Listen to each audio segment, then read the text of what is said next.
أعوذ بالله من الشيطان الرجيم.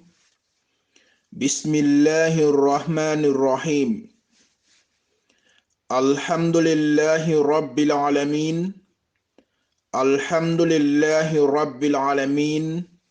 الحمد لله رب العالمين. Nga Allah subhanahu wa ta'ala tentu min jartaka tentu.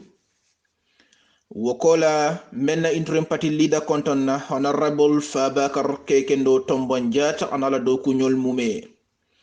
Be APRC dinkendol kontonna milbe Gambia anin Gambia e bantala banko dinkendolu banko kanunte dingolu mafolal mume ko assalamu alaikum wa rahmatullahi ta'ala wa barakatuhu. Nte Muhammad maran na mutana nying aram salungo somandala nga ala mari mansatalla tentu mansomiya dunia da asaya da ay balwoda. Alhamdulillahi rabbil alamin. Alhamdulillahi rabbil alamin. Alhamdulillahi rabbil alamin. APRC dinkendol banku dinkendolu atol min kala moy ning hakilola Gambia mansakunda Adam Barola nyato en kaya koto Seitan mansakunda Adama Baro nte Muhammad maram bafale ko ifon la sada yewle bondi ifon la sada yewle bondi ale sada mi bondi altanya ali yewle bondi ala mari mansatalla la wato le sita Adama Baro itanya be jawyala be sangarla alla ni Seitan mansakunda alni momo mantra nyola alni Allah subhanahu wa ta'ala be nyola ala bari mansatalla balla mansakunda burukala atemela bake insha Allah rabbi ni Allah subhanahu wa ta'ala sonda.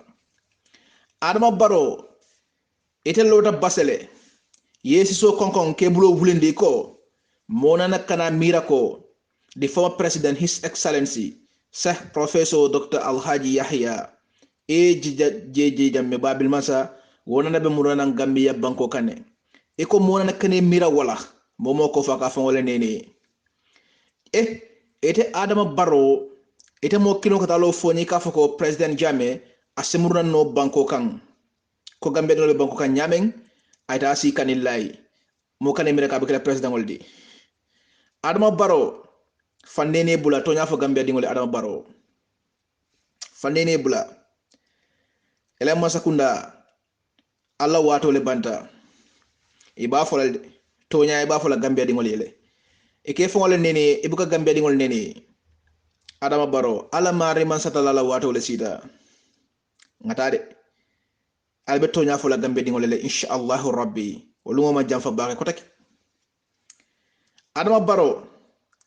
ida ko e ko waral gene la president wolete call pour president Jammeh bamala mburungo na Gambia banko kan Adama Baro muna ne kabri furinata muna bondi banko kan kabri fure fenan muna atne finita banko kan ala mari mastala milon akanya dale kabri te president Jammeh la voice o moy audio konal audio milik likta ite mu actionata no Adama Baro fandene bula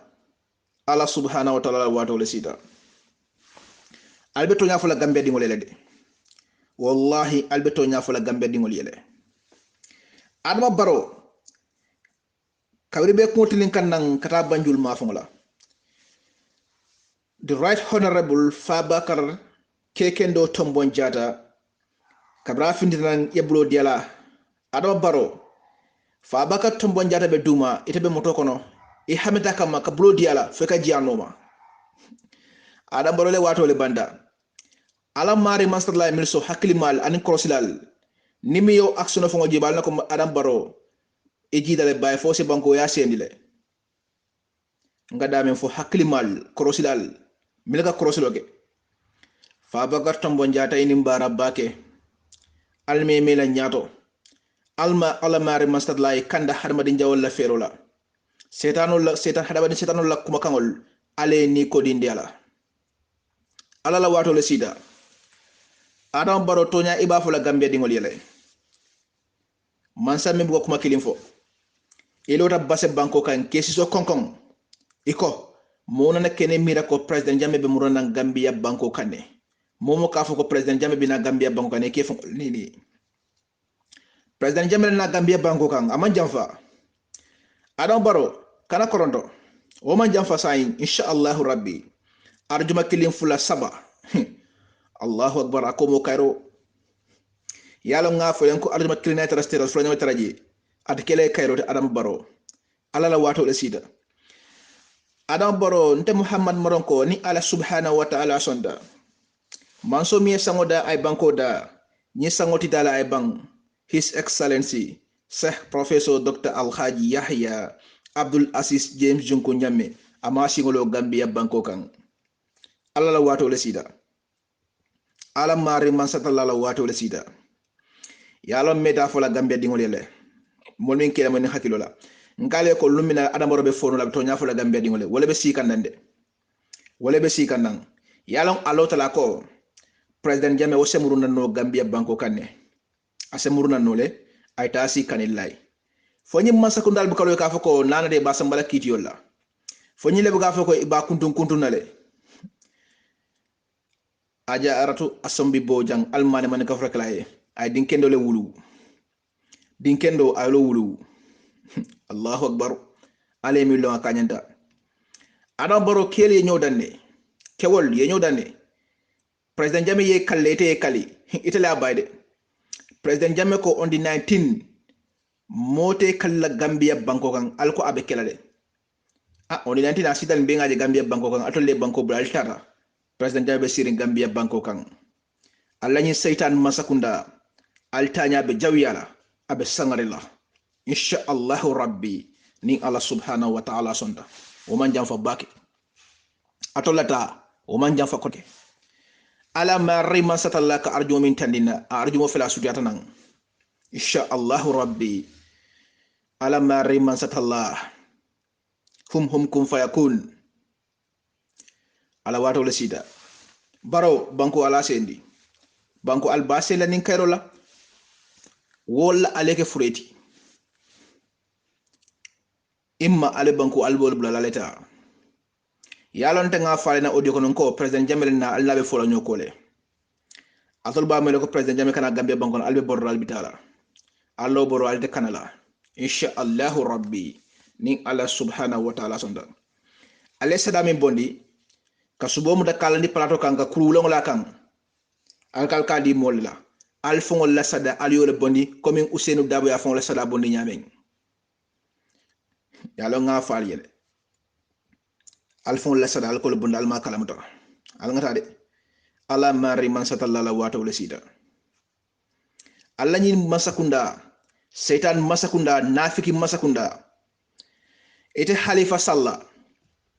eko president Jammeh nama banko hand over on the 19 alba fly rebero sa ato la nyin setan masakunda atol min ko gambe dingole ko sanji saba say atol mu munedi say atol la nyin masakunda mu munedi say nyanda kadul ko mandi nyaadile atol masakunda nyanda kadul ko mandi nyaadile ala mare man sada bal burukalale insha Allah rabbi ala la wato le sitanan ala mare man satalla la wato le sitanan Ousseynou Dabo kana mi ko kadi am nyama tolle itani mi satale munatna ale president Jammeh bondi je ale Adam Barrow kije folo de be nyini kala fo itele ya Jammeh bondi o siranga fo itele ya Jammeh bondi fo itela bondi je bang mbe ni kala fana fo itele Adam Barrow fana sindi itele Adam Barrow sindi bang lo ya Ousseynou Dabo e kadi am hakili malle kada mi da ko len kuma ko badna mol be support la e ñom mo kuru ngata kering atolle Adam Barrow la masakunda atolle ya tinya atolle ya nambar Adam Barrow to la fa ko akela mo itella ma fati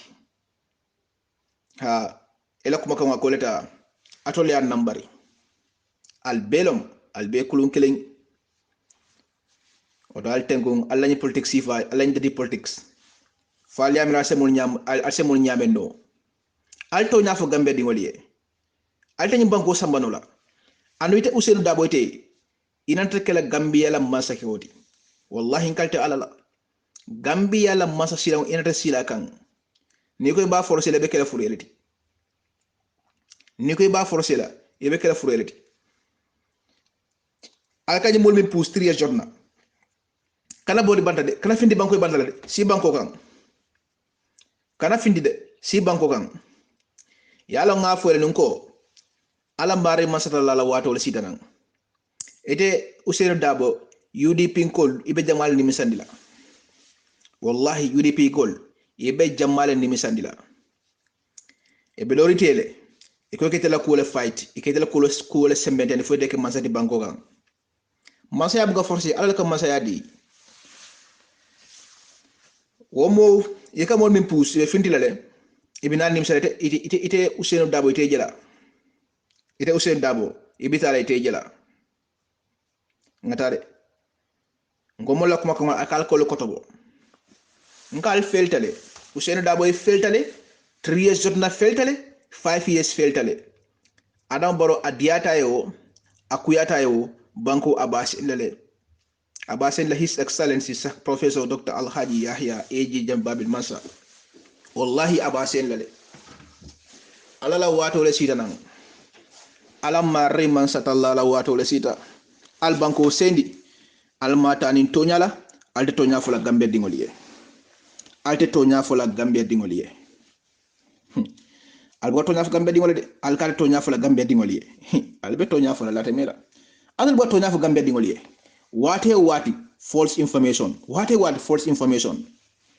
fo atoli amira ala be kayro kelaliyele fo atoli amira ala marri man satalla be kayro kelaliyele ala masakunda December 2019 alla masakunda bantale pak alta tamila wala yala nga faliyele nkale ko December alta tamila wala banko alba senlale al diataliyo akuyataliyo banko alba senlale ala la masaba yakoto nga nyati na watol nga nyati na wala masane kinde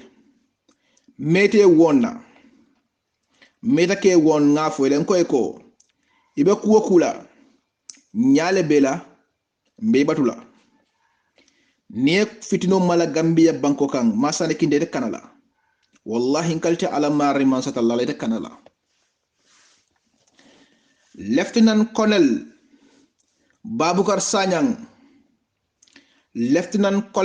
Babukar Sanyang nanyu kuma ka on kamin foye ala mari man sallallahu sedoti Allah subhanahu wa ta'ala wala yatandina senata set ngamin foten ala mari man sallallahu ya tandina sibo kono Babukar Sanyang Lieutenant Colonel nyaya jele be loring masane kinte ye kumandinan with the intelligent officers yal kumandinan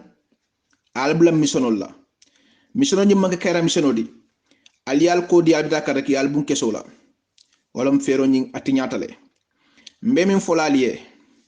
alal hakilotu masane kindeto the top rankers especially the jolas alal hakilotu masane kindeto bake all stand by abe fero mi bela kan nyale bala mbabatula atol jolal di high-rankers atol mimbe high-rangal do Lieutenant Colonel alal hakilotu masane kindeto bake Lieutenant Colonel Babukar Sanyang nkalta ala subhanahu wa ta'ala waliya tandina sibo kono masane kinde al fere jawla alkama atol di high-rankers especially di jolas Lieutenant Colonel Dembo Jaju alal hakilotu masane kindeto bake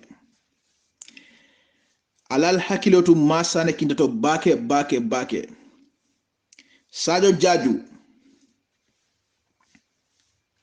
Jaju Ensa Tamba and the others mbafulale ko alal hakilotu masane kindeto bake masane kinde niya bay itamanke dinkendoti niya bay rek itamanke dinkendoti molbe sirin tek mbe batula alkana bayde nal ya bay atol manke dinkendoldi anin atol sojar flol min kabonang Sudan banko kan alkana Gambia banko kan anyada kana Gambia banko kan bi o sama nyanda futala mba fulale ko nal futata Gambia banko kan alala kasanke fanol sang ali alandi nal mamanta abitala kabur dinko kono wallahi kalte alala albitala kabur dinko kono nimma sani al ful fale tinyaro ke fale keso fay banko kan alben ni misalale mune atina alnata nyin dunya fon kono ngamin fale ngalon ne ala mari masata la milon akanyanta masane kinte yalo nga foyle ko ngeji headquarters bundado ike ko lan state house ini kaka jelo wo manke tamaser kendedi alkana bayde almamang 3 years jot nafana alkana bay on the 16 wata bayla insha Allah rabbi on the 16 wata bayla atol alfanan kana bay almamang yalon alkol no on the second albe fintilale dallo miat na aliya puso on the 16 nyalle bala ika information min diala ka fale ko president Jammeh be jila Gambia banko kan on the 13 Allahu akbar ika fale ko president Jammeh wobe jila Gambia banko kan on the 13 of December on Friday ala mari man satalla milon akanyantale ngale ko akuyataliyo His Excellency Professor Dr. Alhaji Yahya Abdul Aziz James Junku Jammeh abe jila Gambia banko kan arjuma lungol la o arjuma lungo abe talale kumpole kono wajumo abe talale kumpole kono ala la wato le sida masane kinte action ibata kan molle nya balla ale ferol min fanal la pour ka boy di APRC executive member sol kan nyale balla masane kinte defana mbafule ko wallahi defana mbafule ko molle be loring tek Gambia din kendol ibal batula sojar kendol e be loring ibal batula masane nal mamanta atal watila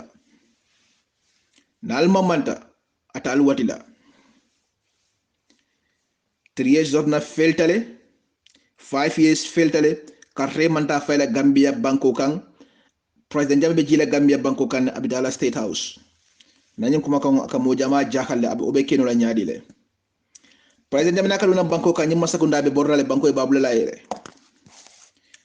nim president Jammeh kadum Gambia banko kan nyima sakunda be borrale banko bulala wallahi be banko bulala alala wato le sitanan ala subhanahu wa ta'ala la wato le sita to nyaabe sabat la Gambia banko kan sain atemela bake insha Allah rabbi nyi sangoti dala fay bang ala mari man sallallahu man to nya sabat ndi banko kan to nyaabe sabatila ngale audio mo lebe findi kan mol bafula adam bore ko ile man siale banta mukene ne ke kal alala nyi sangola ile masakunda banta tata itanya jawiata sangarta nyi seytan masakunda ala mari masala bal burkalale ite adam baro itanya be jawiala be sangarla itanya abe jawiala abe sangarla alala wato la sita usenu dabo ika fitno min kurukuru niya nale ya bay atol manke ke kendol ala kurukuru masana kinde alkana bay this higher rankas the jolas those are in military mba fulale ko almasane kinte ala watch kendegere fere jawba awle al kama mba fulale ko alisal hakilo to ato bake alisal hakilo to ato bake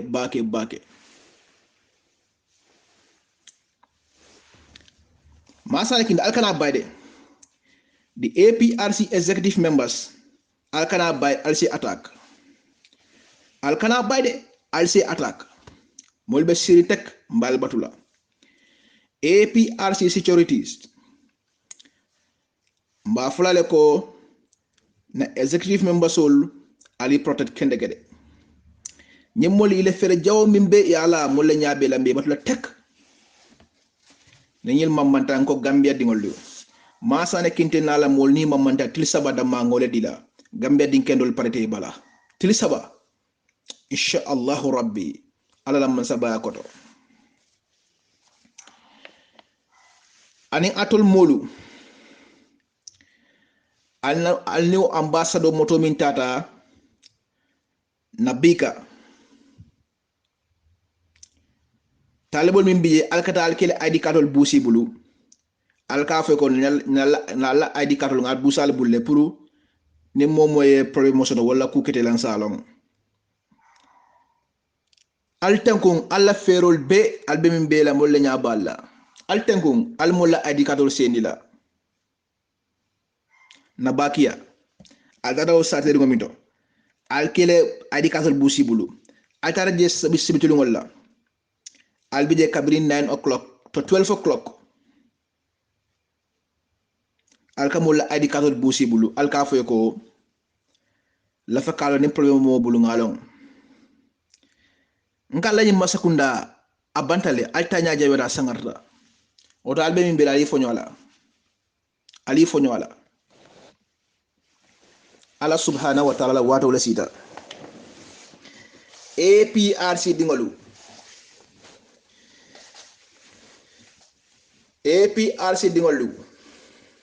ala mari mansata la wato la sita ala mari mansata la wato la sita alal tulo kas nafikol la kuma kangolla alal tulo kas hasidol la kuma kangolla gale ko nyimu kairoleti Fabakar Tombon Jata, his Right Honorable Fabakar Kekendo Tombon Jata, I blow the Adama Barrow Damendo. Ngo al actionol jibe kabrin Fabakar be loring duma Adam Baroka korla kamanyama ka hawa kamanyama ka blow diala. Ngala mansi ale banda burukatale. Ala mansi ale boyta a burukata. Al video cross mon men ka cross loke bake ali atamasero njibe nga fale na audio kono dum ameta generally kasi ngale ko after rally APRC jawolu nafikol ni hasidol be findale ibe kuma kalantangol fola APRC don kamin fale mugal neni ngani fale num ameta generally kasi ngale rally kola albe kumo sifal bele mola kabila libota lan kali am wala kuma kalanta wal fokan ala tul kasi wala ala la wato le sita e kaji mol mi jete ka diam ka foko president jama abina lon jumala jama bije buja o yewle la ni ala ko president abina aljumo minne e borde banko e babula le bitala wala ne be lole ba fula ko president jama la na alma fo mole ha alka fo mole jumalu ngola binala o jumo tambidale o jumo betara kumpole kono nta Muhammad marandal kafo nko president Jammeh be jila Gambia banko kan arjuma lungolla 2 11 12 13 14 429 abenta arjuma min fe insha Allah rabbi abasi ngolo la Gambia banko kan bara mo fanante lola de yekal alala wala qur'ano muta yekal alala ntakof on the 29 January or 29 November la president Jammeh be jila Gambia banko kan ntam mo moje Gambia mimbe hanyila ay kal alala ay qur'ano muta akate kasalla ka sum alata alala a foko Mohamed Maradel ko nyilum karom abinala Gambia banko kan al nga fata nyola ma fulale ko wallahi ngal dana al nga fata nyola ala subhanahu wa ta'ala min wakanyantale atol tentol deni nola nar se tonya keleno al bentol deni nola le nar se tonya keleno tonya nar se tonya keleno al bentol keleno la le ale mi lo akanyanta APRC de won kale ko ning ala mari man satalla sonta ni sango titala bang 2019 titala bang His Excellency Sir Professor Dr. Alhaji Yahya Abdul Aziz James Zungun Jammeh amashi ngolo Gambia banko kan hey man sa kewol ka boy masa kewol ka Dakar te faylo le boje ye masami bondi je katay ka sika kacay ka bulol di ñola Sierra Leone jojuwe atele juma carte keso kabriya boyndi kabriye carte fay ay boroke ay Salif Johnson bondi kabra botala independent day fo Salif Johnson mantaje bang fo Salif Johnson mantaje kablo di nyola fol manke masaledi gana la president mimbe nunje kabre ñu do boda je fo gata kablo di nyola fo mu nene ma joledi APRC dingol kuma kan dol bi jelal tulul kasu walla ala tulul kasu kuma kan walla ala mari masata la wato la sida president Jammeh na election win opposition party yol kata state house le naka blodu nyola molbe nyaawde Gambia banko kanne oto APRC dingol kuma kan dol bi jelal tulul kasu walla o kuma kan tangoleti ala wato la sida fo nyin kol kontanta alla ku wala fo nyin kolu kontanta alla ku wala alam ki wala musiloti iko fuara ya ala subhanahu wa ta'ala ko di jutuna fon la ko di fanna alam ki wala musiloti hamad ba ite ite maata muhammadin sifalati iko bori escoli wala ko fonyo ko kana finde adiyata le ana yafo adiyata le kabrin atolla masakunda ala vice president kallo palmeno ko nakala kuma timolo fo ite habat bayta be mintole nyaata mu tonya fo la ite sirat ala la daga tonya le fo ite be no mintole kabrin vice president o lota the national assembly akala kuma timolo fo nyin kolma ite be mintole kabrin may fatita lo sibanol banko kan akala kuma timolo fo ite hamad baybe mintole kabrin lo ada bo kala akala kuma timolo fo be mintole al nafiki abula alla nyim masakunda alla nyi setan masakunda altanya be jawi ala alla nyi masakunda altanya be jawi ala Sajin Barrow, we are proud of you, keep it up. Sajin Barrow, keep it up. Inshallah Rabbi, by the power of the Almighty Allah, you will enjoy, inshallah. Continue whatever you are doing. We are seeing you, Sajin Barrow. We are seeing you, Gambian Police Force. We have seen you. Thank you. Keep it up. Inshallah Rabbi. By the power of the Almighty Allah, things will be better very soon. Inshallah. Sergeant Barrow, keep it up. Thank you. Thank you very much. Inshallah. Maintain whatever you are doing. Continue what you are doing. Inshallah. You love the country. And then inshallah Rabbi. The return of the revolution will take place, inshallah, very soon, and you guys will enjoy. Sergeant Barrow, thank you. Keep it up. May the Almighty Allah continue to guide and protect you, inshallah, Rabbi. By the power of the Almighty Allah, His Excellency, Sheikh Professor Dr. Al-Hadi Yahya, AJ Jammeh, will hear from us, and we are going to tell him who you are. Sergeant Barrow, keep it up. Thank you for the good job. Inshallah. APRC dingolu banku dinkendolu ala mari mansata lalum sedoti ala atandinna His Excellency Sheikh Professor Dr. Al-Haji Abdul Aziz James Junku Jammeh banku dinkendo miye banko doku ayada ay bangambe ke Gambia bankoti ala mari mansata la atandinna yisan kono ala pleno jida Gambia banko kan plane fula jindi ajida Gambia National Airport arjubalingo tilobe malakan til molbe dakan juma solola ya moy kiwaro moy ko jammele jita nan Gambia banko kan Gambia dingol APRC dingolu president Jammeh jila Gambia banko kan atamela bak inshallah ni sangoti dala bank mingel 2019 amasi ngolo banko kan arjuma lon kamin faali afele silo kan binakan His Excellency Sheikh Professor Dr. Al-Hadi Yahya Jammeh Babil Masa ala kununti la jida Gambia banko kan arjuma lungo Gambia dingol mbafla ko assalamu alaikum wa rahmatullahi ta'ala wa barakatuhu. أعوذ بالله من الشيطان الرجيم أعوذ بالله من الشيطان الرجيم بسم الله الرحمن الرحيم الحمد لله رب العالمين الحمد لله رب العالمين الحمد لله رب العالمين mbadi APRC ngolu fano kede ja ndol ni mawulta kara kono be aldan la min be sito kono fo fano ke alni masuli kara kono sama ndan kontrolem minenya konto na president kendo yaya eji jam babili mansa abesti gine kotrali anala muso anala dungolu an delegation me antata jati kene be kontona nabla Gambia be nyato ko kontona Babakar Tombo Njata, Rambo Jata, Yauba Koli, Amlu Nyasignolu, Dudu Dia, Kroma Bakso, an extrifol be a dipitolu, kansilolu, chairmanolu, Amusukunda Kekunda, Katabulan Kotoma Alhaji Bajo ko Dukre Pamadu Suso, an mo AP asa dungolti katakwena fokato Afrika Bankolu, Kanabula Europe, UK, America, alna bari wole Muhammad Bajaha adum da baka somandan konto di assalamu alaikum warahmatullahi taala wabarakatuh mbari ngolu hansa intel mutana la alikan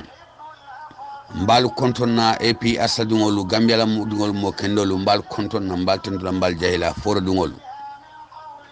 forolu mbal konto na mbal tendula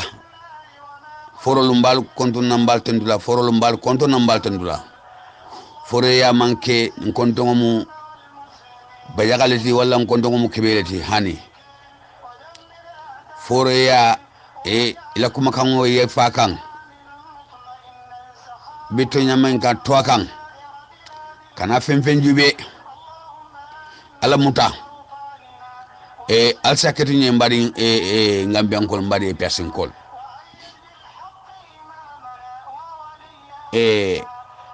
arma baro ala video ni ay minta fonyi ay min fonyi ala fo arma baro ala fa fonyi ngol la barata ate sotola ala fa mo le hakle sinondila ate kenola arma baro safono yaya jamme ate kala president baraba teolo ne ba badungolu arma dungo fonyinkolu hani nyin kuma fon ni adama bar ya dayele ka fabe kuma do ya be o fola don albe yan tale janjale ya tuje bile mu adama bar fa fala atlafta fo nyin kolla amma la falla lafta alla katolla ma alla falla wallahi billahi tallahi katala nin kilay adama bar ma la falla bi fo nyin kollu amma la falla sini momo yo fo ka fo adama bar lafta fo nyin kolla maringo e fane yale fo natara armabar lafta fonyin kolla alafta ni fonyin kolle doko ke munatina alaman sakunda ni sita munatina ye fonyin kol be bay momo mu jolati ya bele bay dokola osina bi osafono alafta ay kuma fo al membe dula Allah sunna mo kono akana do Allah sunna mo kono mbadungol ali alamuta nyamina nyamina president jamila kola ali alamuta president jamme alsakrine nte mafo modo nte president jamme is number 1 Africa president kono ndeni arabolu because ni arabolu bum jikukilnet arabolu yalo ni president jamme mumunti nte Mamadou Badja ngalo ni president jamme mumunti mo jamale mu yaje ko bembe kamala Gambia bi fo mo nyata laba president jamme la tolol be kelale ba mbadungolu hey adama baro nata ila braje mbe yake ila braje wat nyadale ni gine contrôle le président ye kolu pour ya jamme ana la ko pour kana kalandi Gambia ite ba bawlen de fala ya adama baro hano kuma manya tay bo ida kono de malo adama baro ni be mitino damtala foy ka pengole kala wala ka borole di laba ye kuma fo kuma manya ta fola mitino dala kafo ya jamme ya joldunde moldu banda wol manyande ina Gambia bari ke ye gina ko la president wole kolu kafo tenin de ite ndemalo ndema de ila ko lente jakalde de mingat la jakali ila kuma ibuka malo mbe kuma min fola ila kuma lo le kefo fo di manga islamodi ba madu wala sakrinye alama baro mimma ala tentu ote motendino la wallahi billahi tallahi adama baro yalo ne kati ya jamme naji da Gambia ala ko adama baro ko bejira wallahi billahi ala abejida alfa ngo yalo ale election kere nyamena ya jamme ne mala du mo fa ka fa be la president yala ite ya du mo fa ya iko be president yala adu president ni fa ya so nyamena abe yalo ne ka fu election man tamaku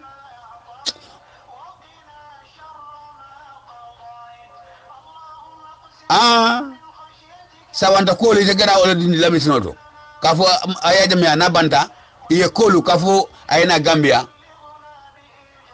fote fote de fala ite be tulay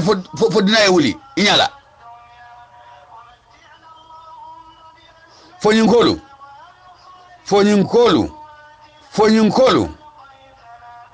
fonyinkolu ni nakuma aliya fayal koma atiamra atata loje armadu men bota oki olla mo dolta olta kisi nyola mo dolta tata la moyola bar kana lo ka fo ko fonyinkolu ibala ikoy malaf menna he madu wala sakadu nyaba jahannaba ni ardana wala bi Allah subhanahu wa ta'ala bulu jahannaba arjanna jahannaba kolongo sifa mo ardana kolongo sifa bar mbekil bun ko rakli ko la farale mo arjanna jahannaba ni ala soso abe kala mendo jahannaba kono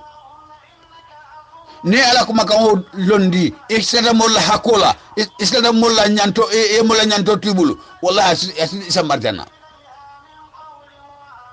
ala ko me ilaftala yake weda arjanna de ye molla hakotu ite motoyilla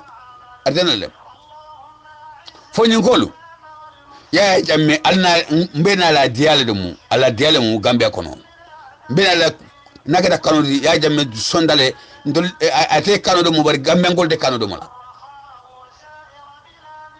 ni ara mbaro nada bi atiba fola be he afango yalon iba fola ko itele ya jamme bay ni nga nyi mu ela do kono itela bay nada ya bay mu netele mankali Gambia no nde ara bon de me la bon no wallahi hanni moye ya mera fo malo fokki wala mu ba wala mu so mu molo bugo la kono ni ka wara nyamene mo ni manke jita kendati ya jamme isugo bo ya jamme sugoto moli yalone ya fole mene ko jawo ni be jawo yi na Gambia kono ni la mira anama borola et puis atla do ibuga moje ado muto nyaleti mbadi et puis asin kollo Allahu akbar foro duwolu fonyin kolu mbal kontonna Gambia kolu mbal kontonna ya jamila ko aliyata dulamento ali loje ti arara signata ma femboje imaje anama borola beta aba fola bile natra billahi mitli wolum iba folale adu adama wolbe bolale anyama mbadi e person gol alinga haketu alingem fangol alingem fangol respect ba ite ko ilafta mola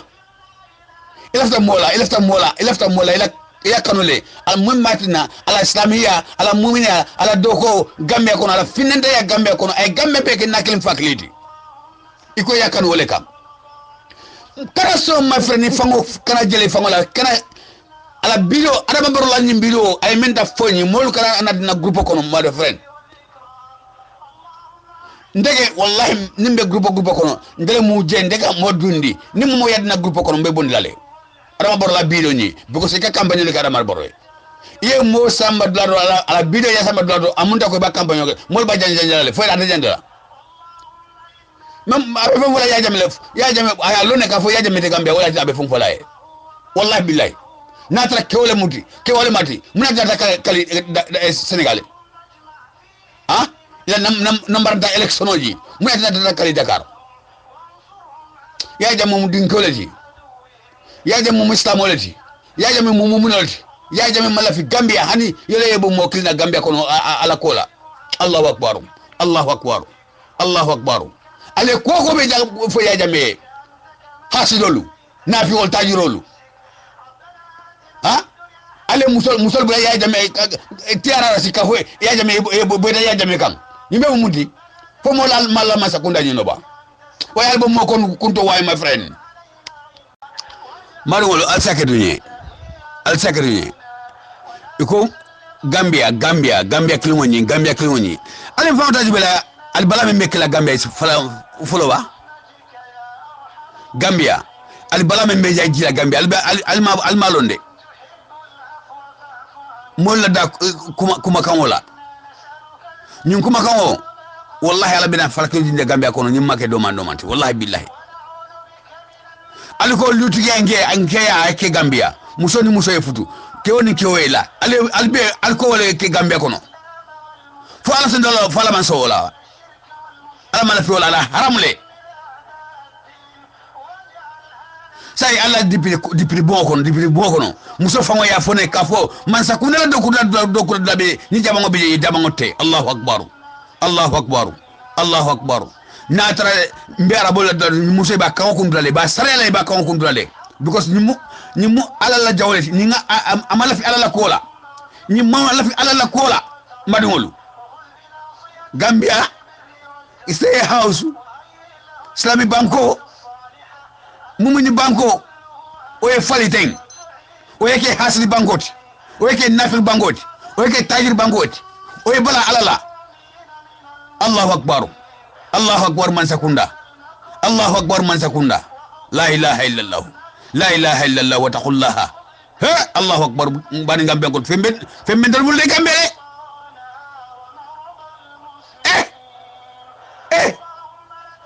alala bungo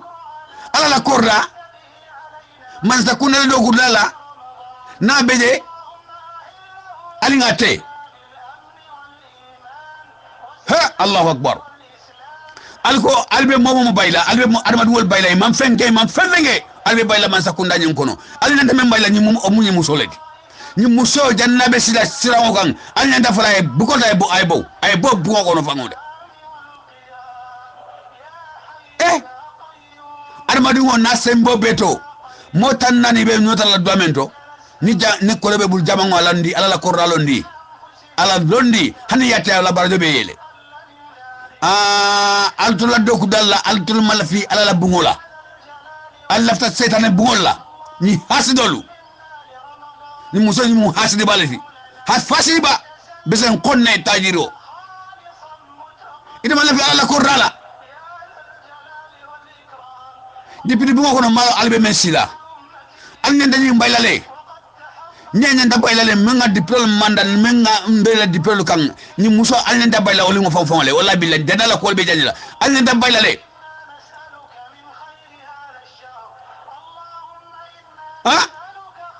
ya lonne président la tolni abadan ate hare harama ñi gambe kono bi meta momento de président man la fi menna ala man la fi menna kila rasul sallallahu alaihi wasallam amala fi menna wala be tamala gambia bibi de wala be tamala gambia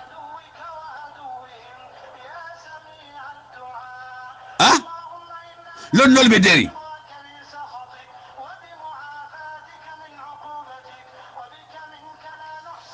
Allahu akbar yaje armadu wol allen sabar lale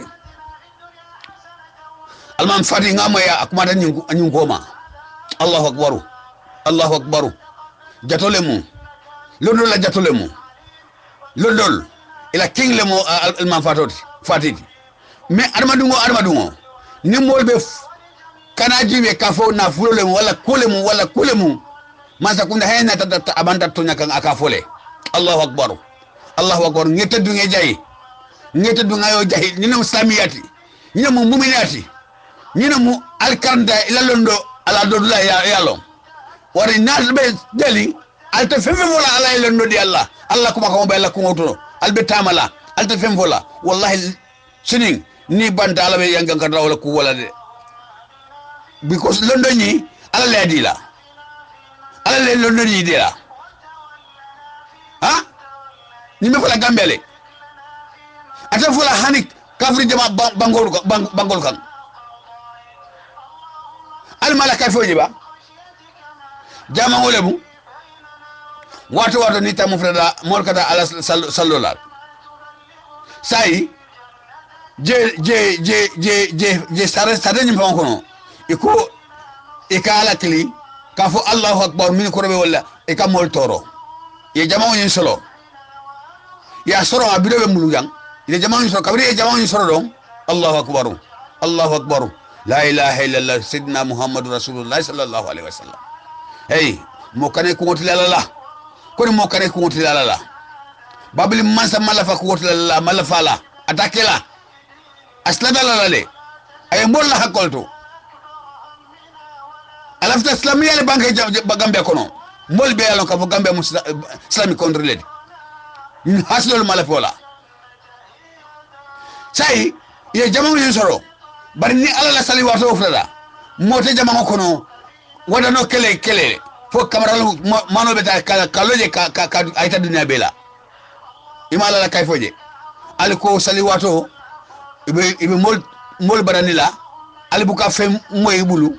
sai ay ye jamamu yin soro man sa kuna fa may jamamu soro ni alkalo jamamu soro abunda ko man sa kuna la soro ye je soro ne tak bari ala la salawatu nafra la dong wadano ka kale dina be yamoy Allahu akbar he muso ite malo Allahu akbar astaghfirullah assalamu alaikum han ma fa astaghfirullah fo nga yingale est ce que ñi muso wo anabe barule wala fama be barule ba o muslimo le di ba wala manke islamo ti han nadra wal muslimo le di har nadra muslimo le di Gambia la parlemento kono wala député bo kono antel be mun alba mun muso alma afano bola ay bo nga afano lu pro Allah wura ay bo fen Allah konto kono Allahu akbar oyatina iko tulo ala history ya tulo nyini ka mola tulo ibe kuma mo la duamento ya ni ko wato muna tina ite buka wara balo kono akwate buka wara no lola kafene moy amanya dai ko men moy nene mani murana haklo kono billahi wallahi kaltala nin kiladi nene kabri ala inda ngem fangolo kadabla bibi memete momento deng bi mbeñi awdo dala limendo alham salungol somanda ha 7 tamida 1 minute wallahi billahi ne ala nin kilante ma ni mamra ka foni mbekla dunia kon fes kafro la dala isamirano akisige sono modo bara tekela ndolbe kafro la dala sali watolum ka salile jamangol ka minikoro ka malale ol ma fo ale la jamangote islami banko kono ka fo ale jamangote non est ce que ni astaghfirullah ni mangi islamoto malala ni muslamoti atul ma fo alla masakuna e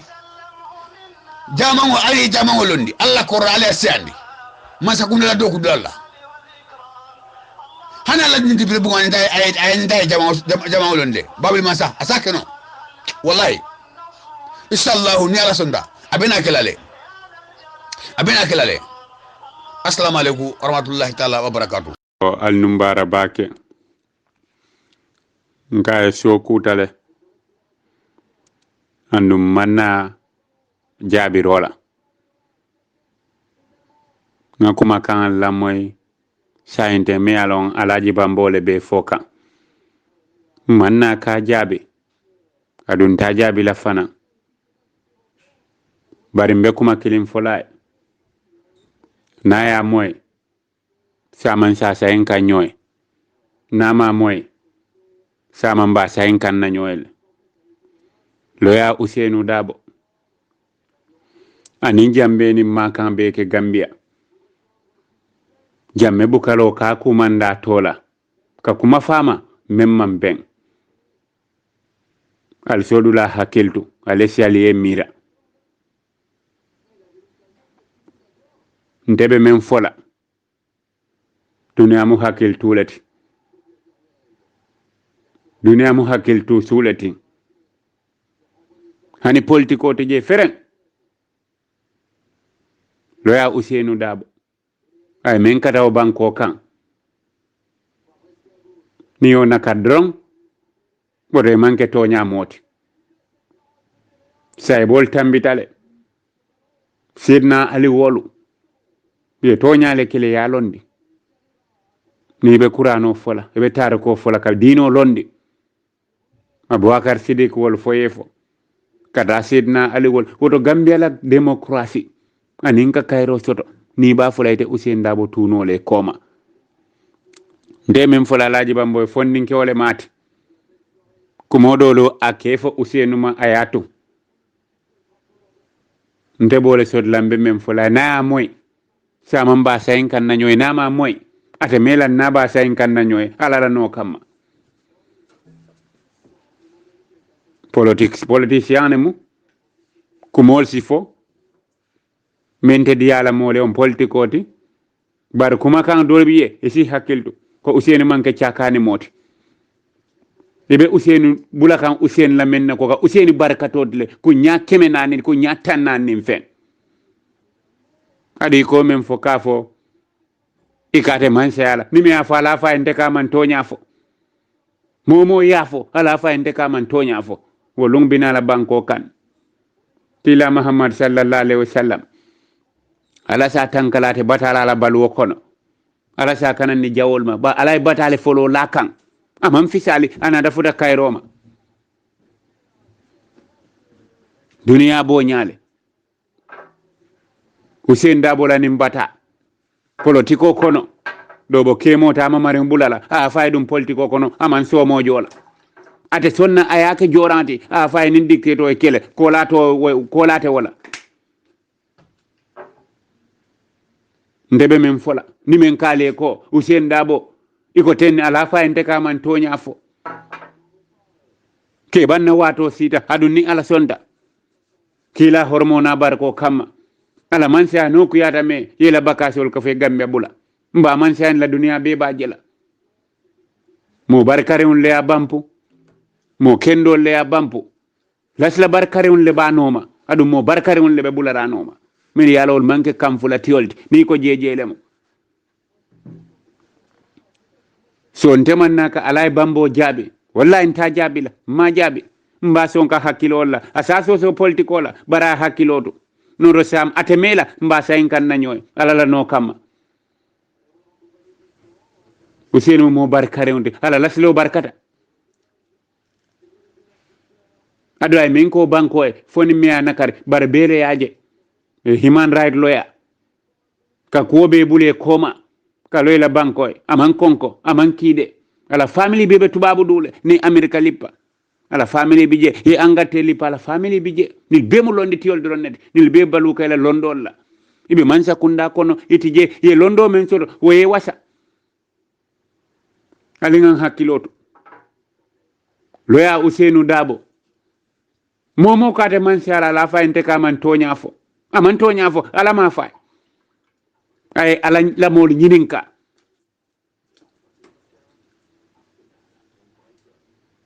hakilo fe la bulata abulay wadda birabe man sa nyinin na Senegal aduta sirif ay nin sirifo nyoje sirifo kay ko ila man sa wato bina sika bar mo le be ni sirante man no bota je moteje hitele be kila man set ala no kammo kitele sanji tan sabani njoli abe opposition yala ala man si akida adun Senegal ya bondi barbi bebe buloke kanten ke ba barara bata biraya soto ay banko do kula to banko kan ay do ko men ke Senegal odo alal hakiloto min keba mu keba barkare wonade adun te bako male bi mbako male sini bay kila Muhammad sallallahu alaihi wasallam ay ako nalbe bulal bula tonya non mol noma ani mo kendo al bula tonya mo noma ani mo kendo bango kano mo limani adot iba fulal nga Usenu kon barama ngambe kan won faniyad iba fulal man la fala barama ke mo tilendi to won faniyad jambela man sakunda nada biraje kalabanti abulaje ciao ay fonyo jawrala man sakunda ay fonyo man sakunda nada yakata ikain laftale ka fum manga do koke ako hani nalte do koke la ana taji la tilimbalia warta banko dunka ay office olo ako mbekela loyati mbel uranna kalonna banko molye sirfu diba golle gambela independent kele biri ya tumi kito la menken tonyade loya jolle be gambia Useni wuran ay banko de yata ay duni bacika ay sirfu diba la kito ta ay akanye na keba tero do afanye ke mesen jamme mfa mu nteri male fanam ako kiti lamem tumi lamem la sirfu diba ko asiyatan sabani fendi Usenu wulta ayabe kanye ay sirfu diba firindi banko ka woday kule ko banko e nime anakar ite kanafo barala mansa albo jelale ado asiki mansa dimati kila hormona barko kam ndel ne soron be men fola na diyata me yamoy na ko yata me kana moy balumbina inshallah be je nyaari Usainu Koto al ba fo ka yam famma kala be men no ma wole fang ba kela wo mbay balote ala la no kam ndema fo ko diyata nyele mba fola bari albe sonna ko ala la no kam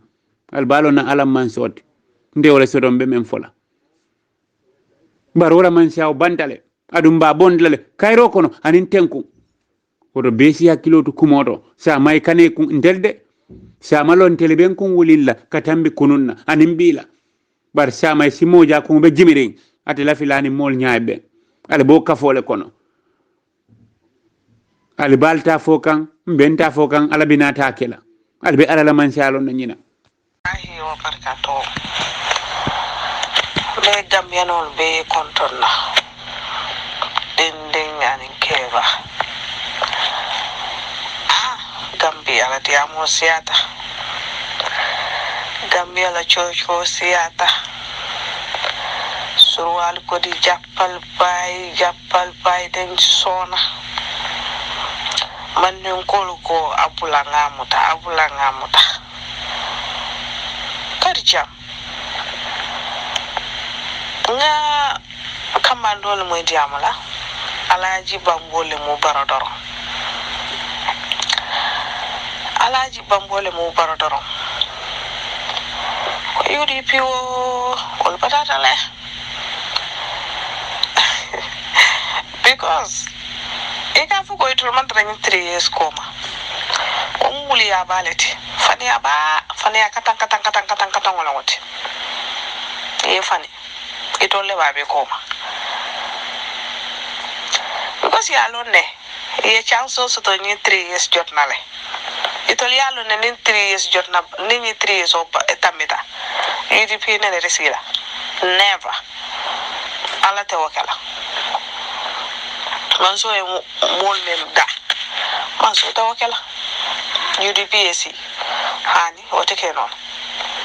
yalo ne chanso so to nyindor nela UDP manya mare yalo ne kamenke ya ora fa nyama to no e wanya ma ntolle ma non kamenke parito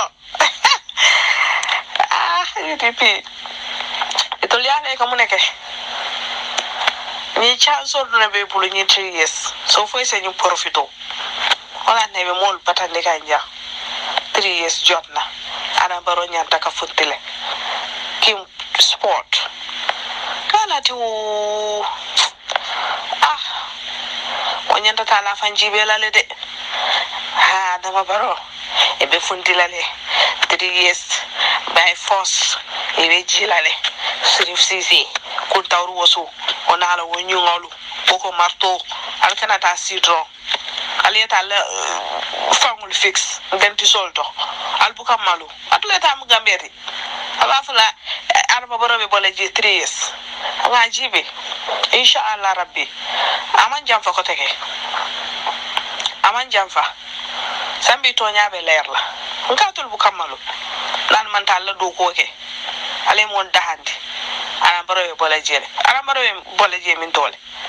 ambaro man tara bolaje ambaro be silaje for 10 years or 20 years kaira mo abe silaje le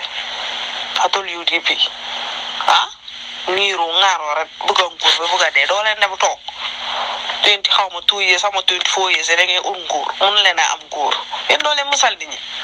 ken mun ta am jam jappal bay 3 years da fay dem defo dara kulules ngeen ko gëna kulules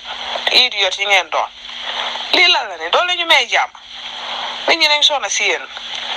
ciow bi dafa bari too much di yeb ci UDP la ala baro la def ala baro defu dara rayu nit defu tus doole ko bay mu ngi may nit ñi Gambia ni jama lan la ni yeen ngeen fon ne ngeen rek na mu na nekk nguur Gambia yeen rek na bu ga nekk president ngeen may dem tok yeen ñaata at yeen ngay ut konti bi judoguma yeen ngay ut nguur ba mon ma judu be mak bes mo doom yep mak waji am ci jike rek jabar yeen ci utu nguur ba dem lan tok sen da ba dama tok nga dem umra di ñew ñaan ci yalla dem Màkka ñëw te sa kurus ñaanal sa njaboot ni xanaa noonu laa la gisee leen di gëtal fii nit ñi saa ni ka si media bi wasaa bi ah ñi lan la ni xanaa yéen kenn ay na moom Gambia nit ñi ñëpp ko bokka al mool daxandi al doon tante Gambiyati mbel taamu Gambiyati ok surwa joola fulo mbel taamu jeeti kada ka taahu do ke waay kad lakku ngabu ñani yaji Adama Barrow yankana minne Adama Barrow ta yankana tussu atahu no noñe ana honde do maro do tentulu yiga ada koge mo atahu no noñe la ma bogo de pale ke no hande Barrow tahu de mana lingo ala daga na tahu no ñay yatini alanta Gambia marana na Gambia bonondi minne ko nonin to soɗum tampini yere diga men soɗo kori himɓe no kuma kadi jam UDP anda soɗum tumandini ba tin sport ala kunta ruwasu ina rinonga e wutuware anni kokkenu ko kutu inte yaku lonko kono soɗon toro ya soɗon tampini kadi jam ta sukkuñ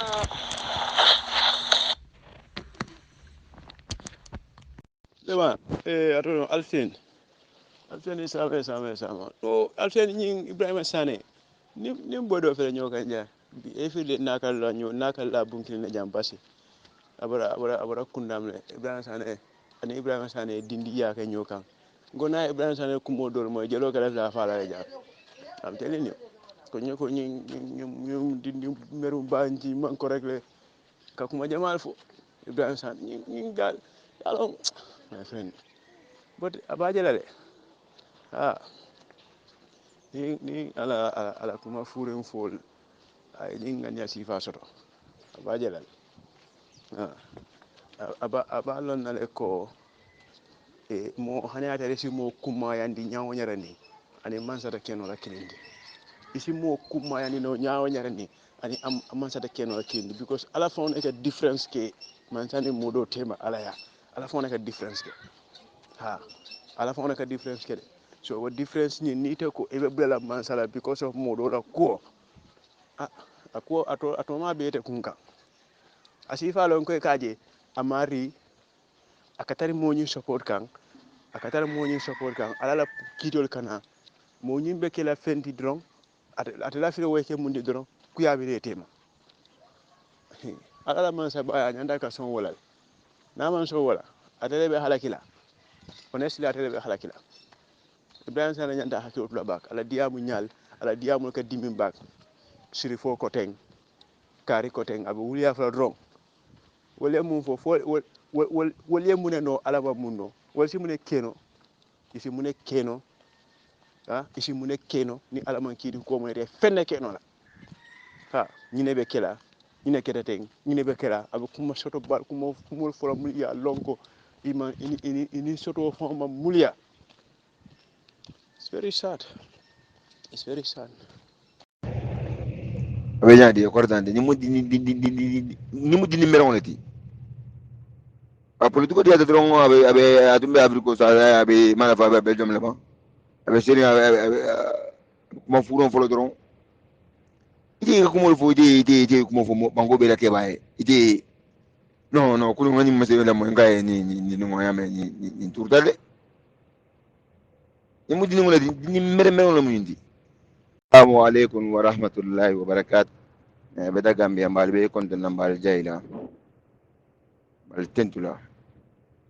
be na president ba konton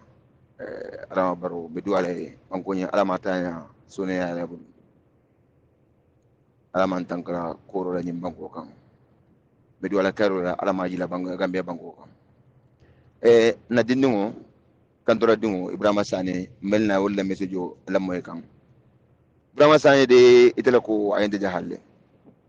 fo ite ila kuma kan ibu ke lammo le bang bos ko harman woni kuma ta min ke lammo wala ke la kuma bitoni kuma ko bo nyon ko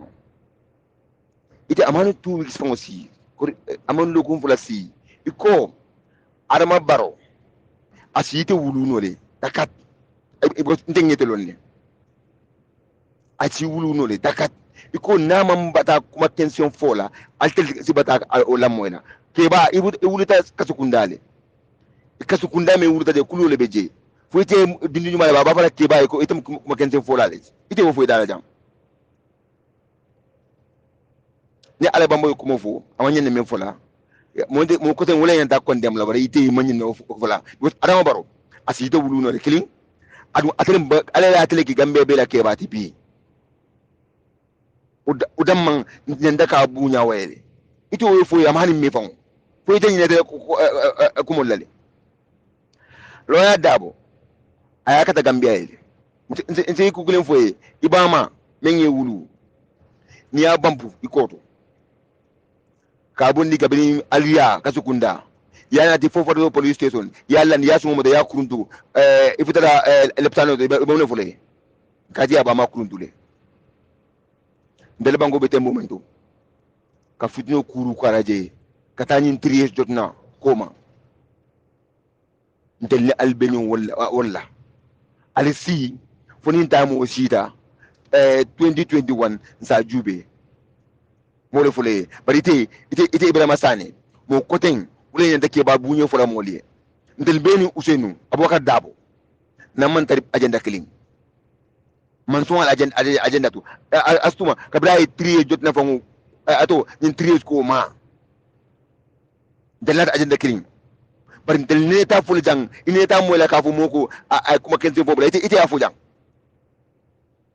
ya fu gambe be la president yi gambe be la keba ite se fundina bina kuma kalantan furu fura mo le janne alay ba mo e hakilo tu o so ndabo momo ndel ban tabu le kafo nyala sonta barobe gambe marra sinya sanyi tang ndel ma dan la wala gudel ngano ko baro abarkatale barko le batu ay barko fana nyini ay asu telefon son franco fo no hey mo le ba ite dindingo ala kuma nya long keba ikabu nyale ite keba doya bango bela keba yikumo foye yena bala mo do fo ite mo kinen degal di last presenti mo labango men nyente ni kumo banda da ko ni kumo fo me de da wana kumo fo be kudri to dole mo ko te nyente ni kumo bali tamanya na fula al mol da handi ni kumo ci parlament na la bamba yafo mo ko te nyente ala bamba kondem la ka fo usain dabo na kebalem nyanta respectale mo mbara wala na manki agenda kilindi wo mo to nyaleti malko dongal jay lo yala bo seloto billahi wallahi tallahi ngankali niyowe man satalla men burabe fala nimmer be nyokan jang kabirin adam baro ko ka bondi ngoy adam baro no mbali na pour nadiamu iman song ngoy billahi wallahi tallahi ngoy ni nga adam no mbasono mba fray lo ya tudula klibi ko na lo ya bondi do banko te tembenna ala lu ngolu sikuma kutome abe mem fola ha banku te ko la fe mu katarate da ha ba na te man nyaado soto amal la fi gambe fana yirwa gambe di fana sonni be sukir wokan mo men be fata noma bi zero na fato do ha suleiman fadi haworom abe ko ni wudo fata ya biro ka akangala ya lu ndinir bur ya kuruntu ta fay